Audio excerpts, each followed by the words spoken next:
সে জানেন না সে একটা ব্রাহ্মণ হয়ে গরু কাটবে।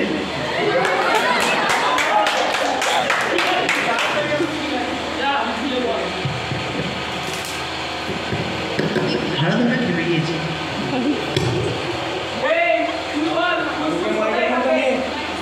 এই মাইক্রোফোনটা নে।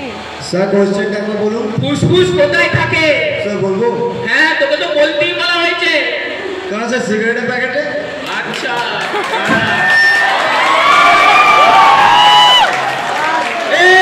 তুই বল, কপাল নিয়ে একটা বাক্য রচনা। স্যার বলবো? হ্যাঁ বল। কপাল ভিজিয়া যায় চোখের জলে। এই বোকা, তোকে কপাল বাক্য রচনা বলবো, কি সব ভুলভাল বকছিস? স্যার পুরোটা শুনবেন তো? আচ্ছা বল। কপাল ভিজিয়া যায় চোখের জলে, কারণ আমার ঠ্যাংটা বাড়াচ্ছে ভাই আমরা গাছের ডালে।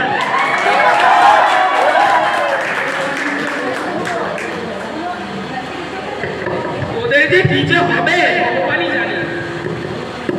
এই জিৎ, তুই ক্লাসে এসে ঘুমুচ্ছিস কেন?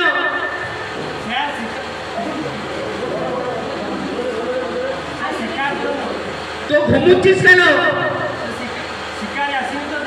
আচ্ছা, এই তুই বল, মা ইংরেজি যদি মাম হয় তাহলে মাসি ইংরেজি কি হবে? বড় মাসি না ছোট মাসি? বড় মাসি বা ছোট মাসি তো জেনেই কি হবে?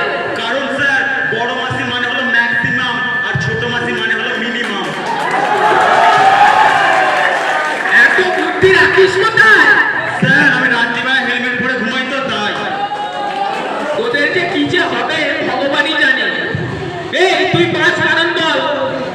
স্যার কঞ্চি ছাড়া কঞ্চি সমেত। কঞ্চি ছাড়াই বল। স্যার কঞ্চি ছাড়া তো কোনো বাস হয় না। আই কপাল। এই তুই বল।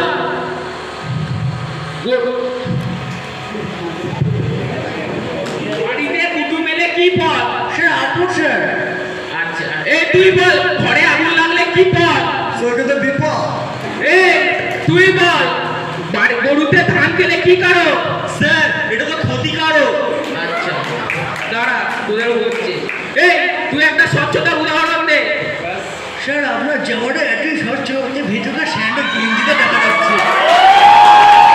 এই বেয়াদব, তুই সব ভুলভাল বলছিস, অসভ্য কথাকার। স্যার ও সভ্য বলে তো আপনার স্যান্ডো গেঞ্জির কথাটা বলেছে, নাহলে তো আপনার প্যান্টের ভেতরে আন্ডার প্যান্টের কথাটাই বলতো। এই